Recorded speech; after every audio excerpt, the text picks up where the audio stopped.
The main change in Russia's nuclear doctrine, the one that has everybody concerned, is the clause that effectively reads, if a nuclear power aids a non-nuclear power in attacking Russia, then Russia can respond with nuclear weapons. This obviously has a direct application to Ukraine, and now the United States giving permission for Ukraine to use US-made missiles, ATACMS, in Russia itself, in Kursk. Nuclear weapons are not as useful as you might think. According to doctrine, is anyone uses a nuclear weapon, there has to be a nuclear response. And once you have that, there is very real danger of this runaway escalation of nuclear weapons use.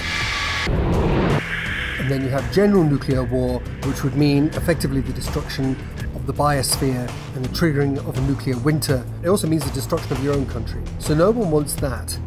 So what's left for Vladimir Putin in terms of nuclear use?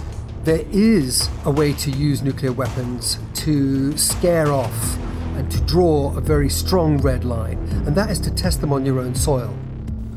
Russia certainly has the ability to be able to do that.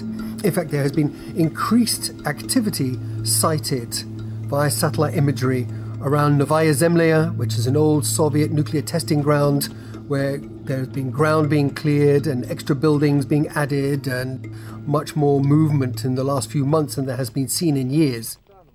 Any threat of nuclear weapons use is a destabilizing move for that whole strategic architecture that's already on wobbly ground because of this ongoing industrial level conventional war against Ukraine that shows all signs of expanding and not stopping. Now, this may change under a Trump administration, but for the time being, it is likely to escalate. And this is the great danger, is when you throw nuclear weapons use, or at least the threat of them, into that mix.